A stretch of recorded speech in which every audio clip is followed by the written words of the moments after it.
Hey, it's Laura from Laura and Bookland, and yes, I am wearing the same outfit that I was wearing in yesterday's video for my Top 5 Wednesday because obviously I recorded them back to back. But since it is the beginning of the month, it is time for my September wrap-up. I read 6 books and one very, very short novella this month, and I'm okay with that. I'm sort of getting back into the swing of reading because I haven't been doing that great the last few months, but we'll just get right into it. The first 3 books, or 2 books and novella that I read, were actually for the hashtag Yearathon, and the topic for that month was New Adult. So I picked up Walking Disaster by Jamie McGuire. I loved this one so much. Like, I can't remember what I gave the first one, and I think I technically gave this a 4 out of 5 star, but I think it was more like 4.5, almost 5 out of 5 star.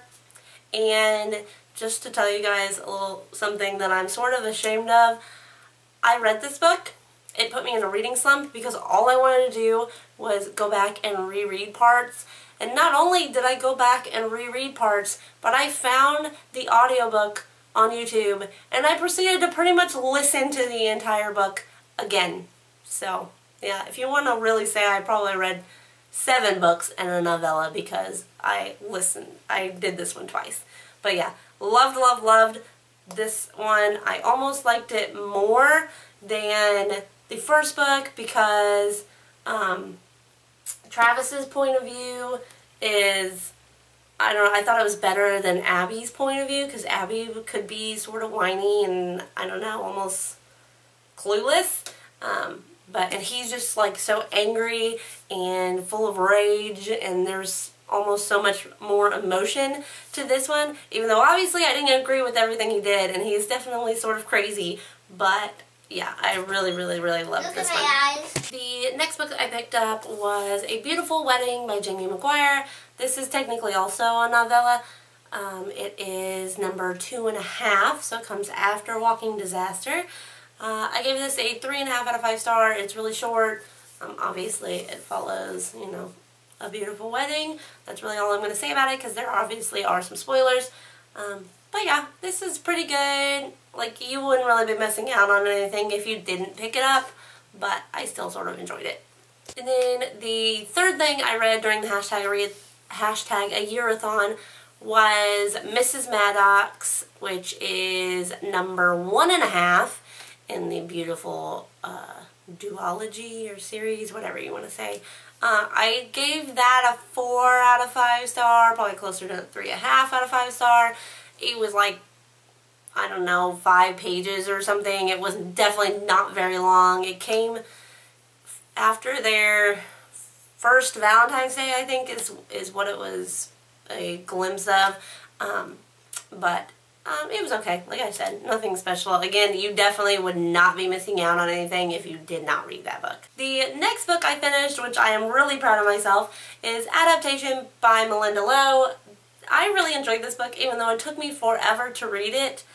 It wasn't the book's fault. It was just what I was in the mood to read and not reading in general. But yes, I really did enjoy this book. I believe I gave it a 4 out of 5 star. I will definitely be picking up the second book, especially since I own it anyway. Not sure when I'll get to it, but I will pick it up eventually. But yeah, I did enjoy this book, so I would recommend picking it up if you like sci-fi sort of books. The next book I read was Famous Last Words by Katie Allender. Oh my goodness, this book was so good. I gave this a 5 out of 5 stars. It is a psychological thriller. It's got ghosts in it.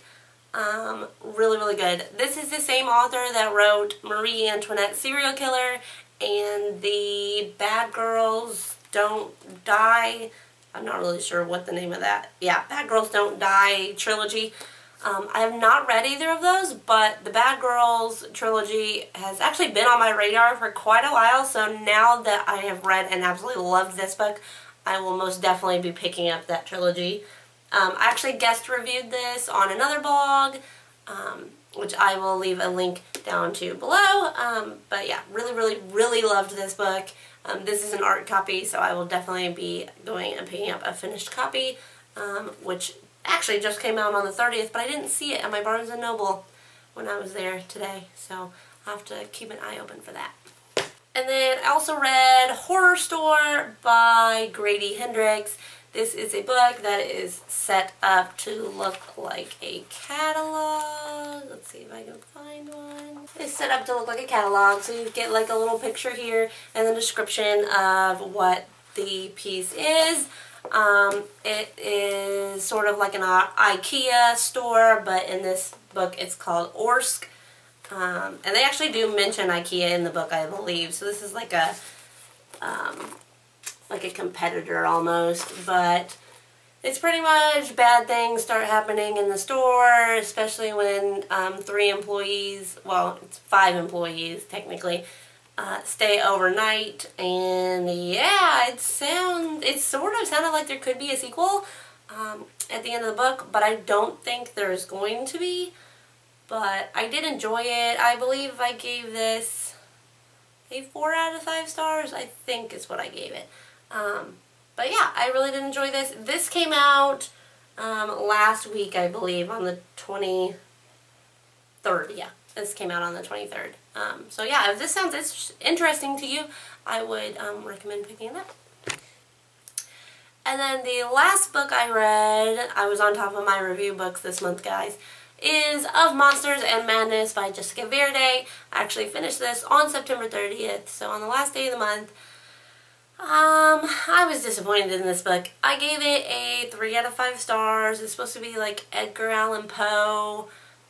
I wouldn't even call it a retelling, but it's based on the character of Annabelle Lee, and it has Annabelle Lee in it and Edgar Allan Poe in the story. It's about them meeting, and it goes from there. I won't do any spoilers, but I would say about 75%, 80% of the book was character development, and not a whole lot happened until the very, very end. And then I get to the very end, and I believe there's going to be a sequel, so I guess it's a series, which I did not know that, which always sucks when you get to the end of the book and you don't realize that. I'm not sure if there is a sequel. I'm not entirely sure I'm going to be picking it up, but it was okay. I mean, obviously I read it in pretty much one day, so yeah, that's all I read for the month of September. Let me know in the comments below what you guys read this month, and I will see you later.